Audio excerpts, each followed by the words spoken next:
जैन लोगों के बारे में एक चीज तो हम देखते हैं कि वो लोग सूरज ढलने के पहले खाना खा लेते हैं, ऐसा क्यों? इसका एक ही है रीजन कि भगवान महावीर थे ना, उनके जैसी बॉडी पिछले हजारों साल में किसी की नहीं हुई। तो साइंटिफिकली उन्होंने क्या बताया कि सनसेट के बाद आप कुछ भी खाओ वो आपकी बॉडी में पड़ा रहता है, और वो धीरे के रात को आंतड़िया वातड़िया सब काम करनी बंद कर देती है, तो वो सड़ता है अंदर। और आप सनसेट के बिफोर कुछ भी खा लीजिए, वो आपका डाइजेशन में आएगा, रात को पानी पीने को भी होगा, तो आप स्वस्थ जीवन जिए। और मैं आपको और सचेत बताता हूँ, रिलीजन को साइड में रखिए। अगर आपको कैंसर से बचना है, जो दुनिया का हार्ट अटैक आएगा या तो चला जाएगा या रह जाएगा, पर कैंसर एक ऐसा है, आप आज अभी परसों में पढ़ रहा था न्यूयॉर्क में एक आ गया है जिसका इलाज का इंजेक्शन 3.5 करोड़ हो गया है। यानी घर भी साफ हो जाता है, आदमी भी ठीक नहीं होता है। तो अगर आपको कैंसर से बचना है ना, तो आप सनसेट के पहले खाना खा लीजिए बॉस, नहीं तो रात का खाना खाया हुआ अंदर सड़ता है और वो आपको कभी ना कभी है ना कैंसर के रूप में। तो बेटर ये रहेगा कि आप रात का खाना बंद कर दीजिए। सर फूड हैबिट्स कैसी रहती है, मतलब जैन क्या खाते हैं क्या नहीं खाते हैं? जनरली देखिए साहब, हमारे जो बुजुर्ग लोग हैं ना, वो तो गार्लिक ऑनियन नहीं खाते हैं।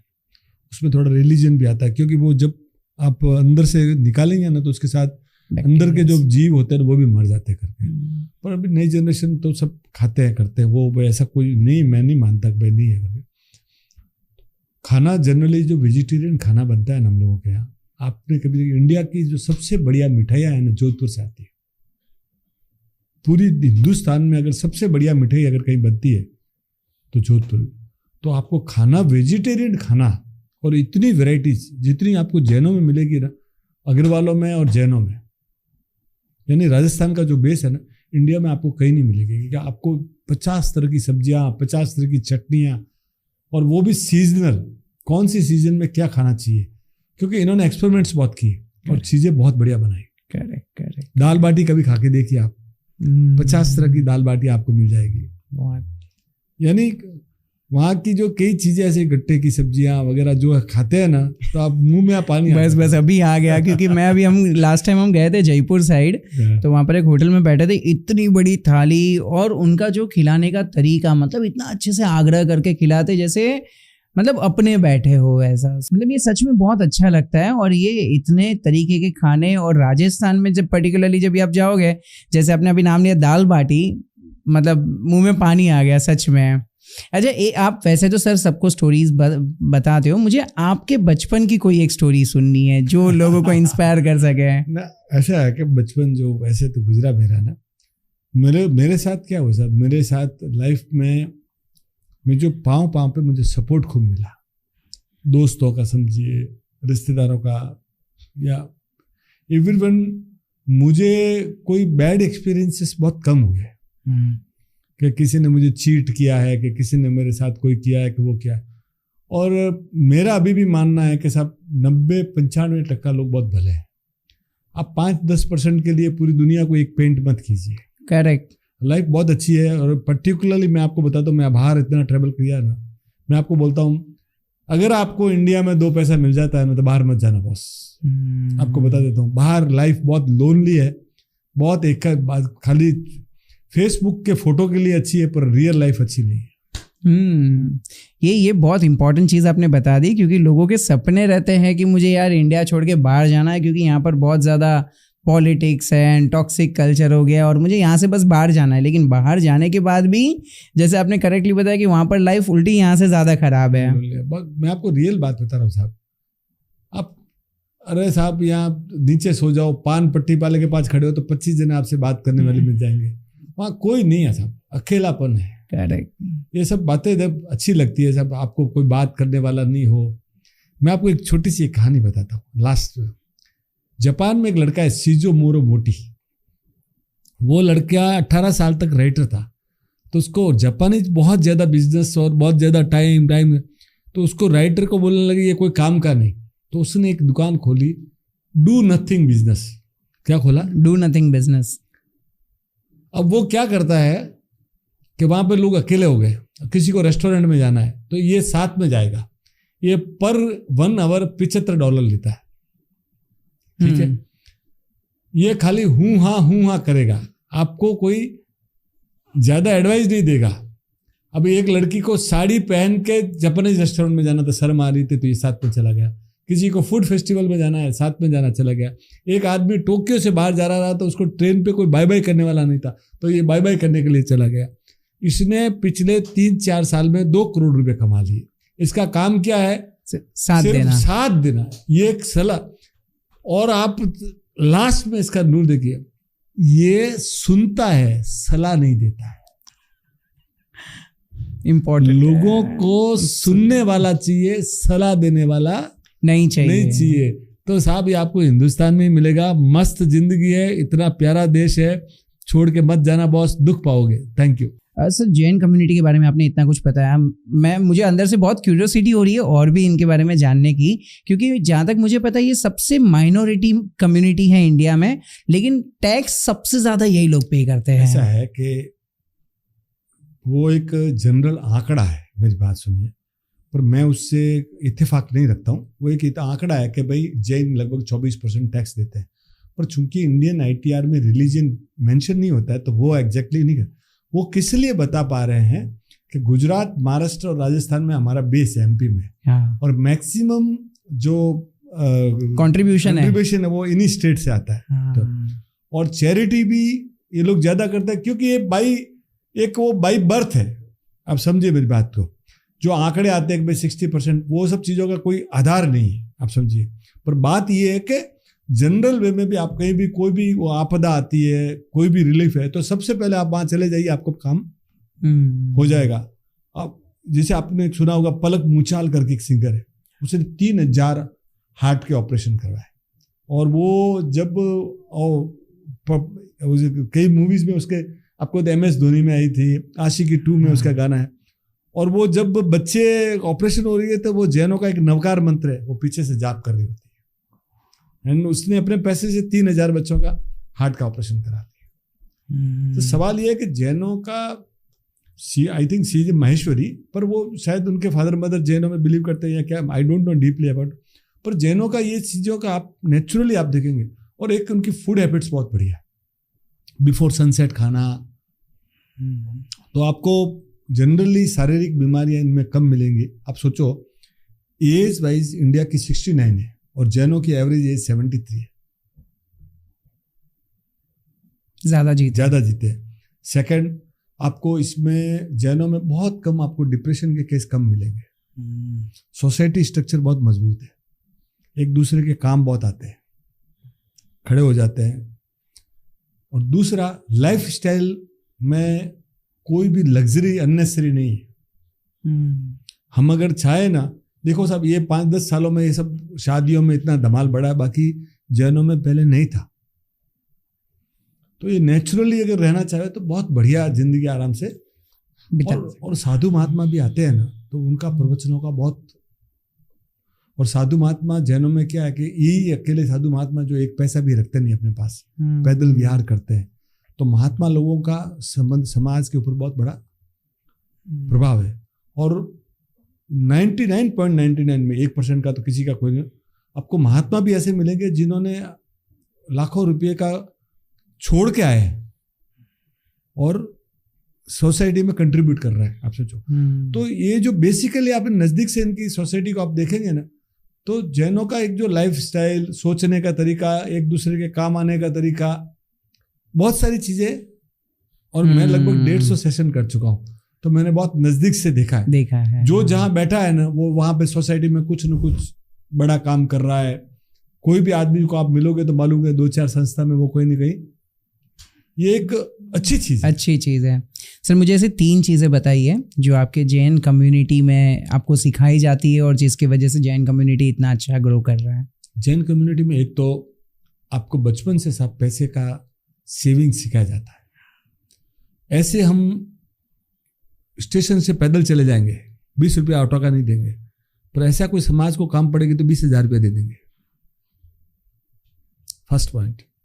दूसरा, आप जैनों में आप नोट करना, मैक्सिमम लोगों का एक तो फूड हैबिट्स है ना बहुत बढ़िया है। आपको कहीं भी आपको तो शारीरिक बीमारियों से बच जाते हैं क्यों, रात्रि भोजन नहीं है। और ये अब तो साइंटिफिकली प्रूवन हो गया कि रात को आप जो भी खाना खाते हैं वो पेट के अंदर सड़ता है।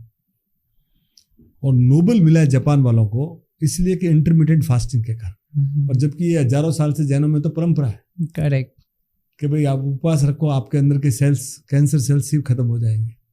दूसरा ये खाने यानी लिविंग उनका अच्छा है, पैसे की सेविंग के लिए अच्छा है। तीसरा एक दूसरे के काम आते हैं।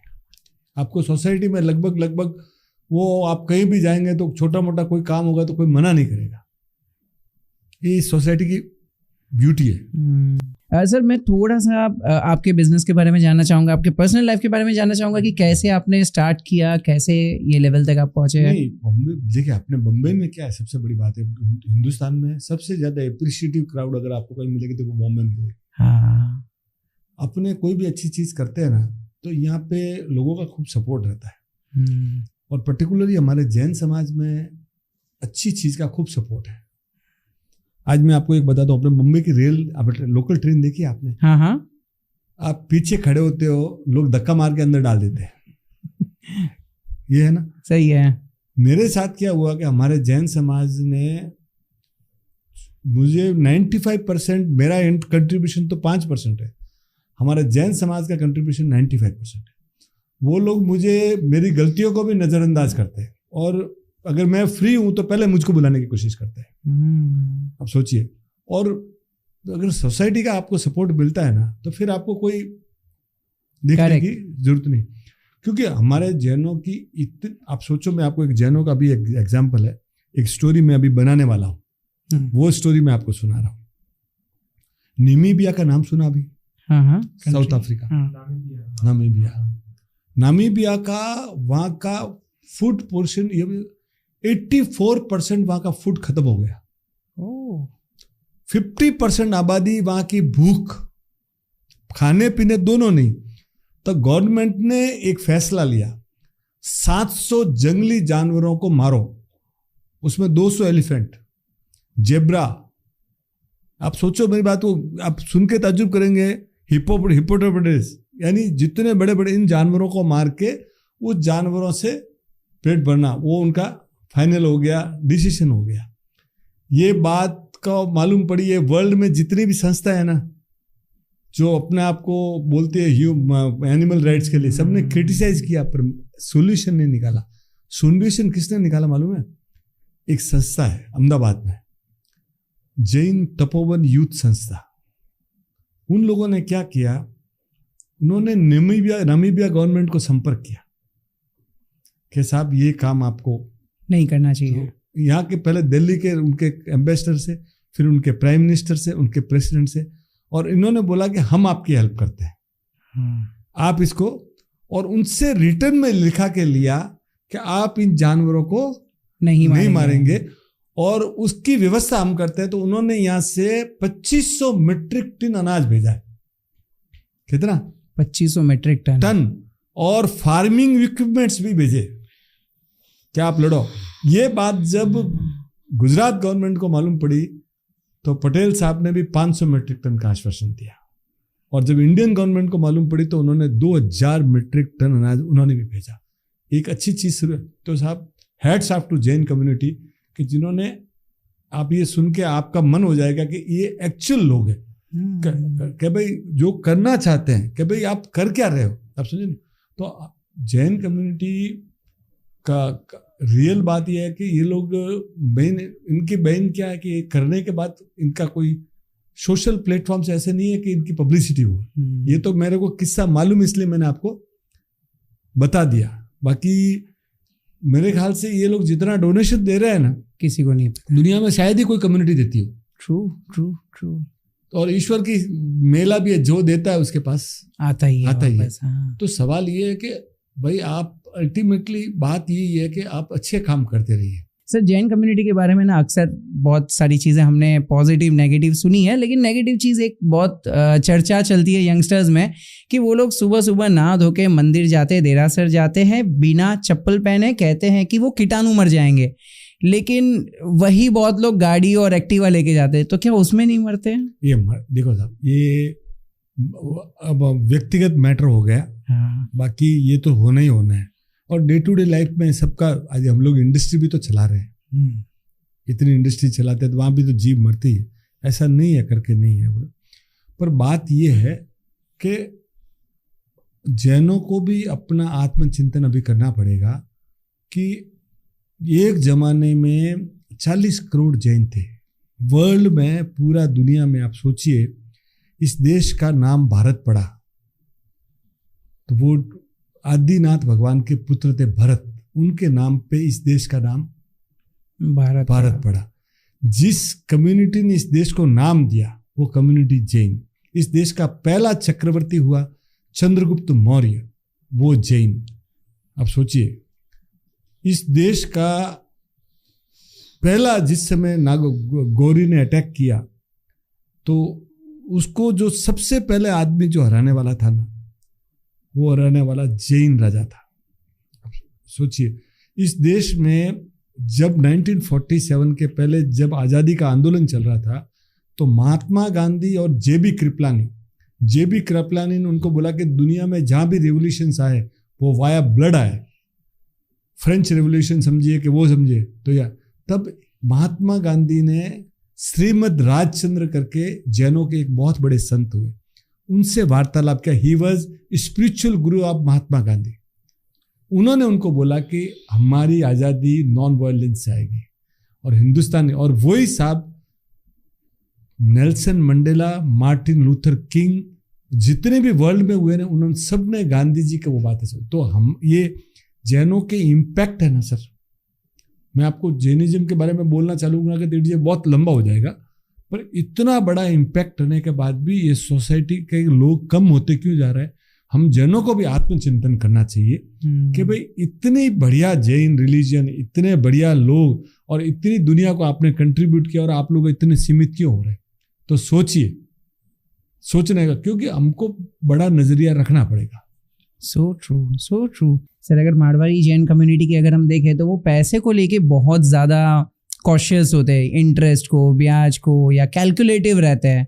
तो मुझे ऐसे कुछ लेसन्स बताइए जिससे लोग सीख सके कि पैसे की क्या अहमियत होती है। देखो साहब, अभी तो खाली मारवाड़ी कम्युनिटी को भी कहने से मतलब नहीं। ये जो पिछले 20 सालों में जितने भी दूसरी कम्युनिटीज भी आई है ना, साउथ इंडियंस, गुजरातीज, आप सोचो पंजाबीज, ये लोग भी बहुत अच्छा कर रहे हैं। आप समझो, अभी तो उल्टा मैं आपको बोलता हूँ कि मारवाड़ियों को वापस रीथिंक करना अपनी स्ट्रेटेजी पे, और जितना दिखावा कम करेंगे, जितना आडंबर कम करेंगे ना, तो क्योंकि बाकी कम्युनिटी है ना सर, आप सोचिए, हमारे राजस्थान में हम लोग आते थे, पहले हम लोग आए तो हमारी देखा देखी वहाँ से दूसरी कौमें भी आई।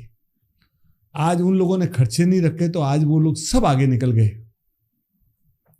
तो साहब, आपको कहीं ना कहीं तो ये जीवन को है ना, मेरा कहना एक ही है कि जीवन को जितना आडंबर रहित रखेंगे ना, उतना जीवन आपका सरल रहेगा। अब बोलो जितना इजी रखेंगे उतनी लाइफ इजी है। जैसे आपने बताया कि जैन कम्युनिटी में सेविंग्स के बारे में बहुत ज़्यादा सिखाया जाता है, लेकिन एक पॉपुलर कहावत है कि मारवाड़ीज हमेशा कंजूस होते हैं, लेकिन यही मारवाड़ी की अगर कोई आप शादी देखो तो सबसे ज़्यादा खर्चा वही करते हैं।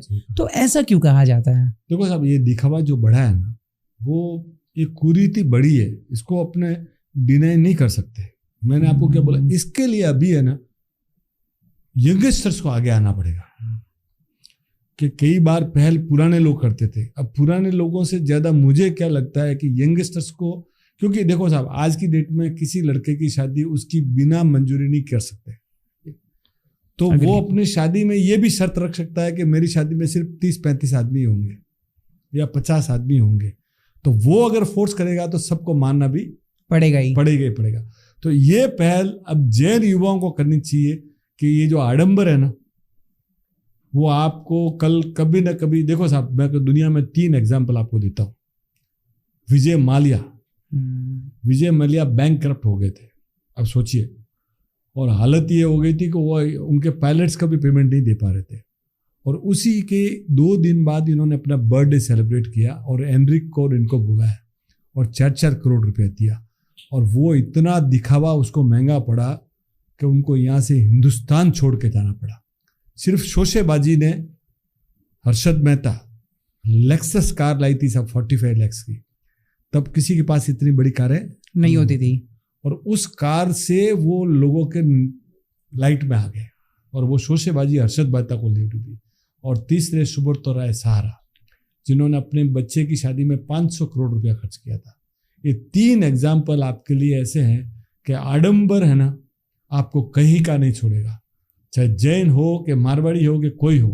अगर हम नहीं संभले तो जो देश को दिशा देने वाली कौम है ना, वो पीछे रह जाएगी। इसमें जनरली शादी की जब भी बात करते तो एक वो पीयर प्रेशर रहता है कि अरे नहीं यार, हमारे रिलेटिव में इनकी शादी हुई थी, वहाँ पर 500 लोग आए थे, तो हमारे में ज़्यादा आने चाहिए, क्योंकि हाँ उन्होंने भी तो, हम भी तो उनके फेस्टिवल में गए थे, तो उनको तो बुलाना चाहिए ही।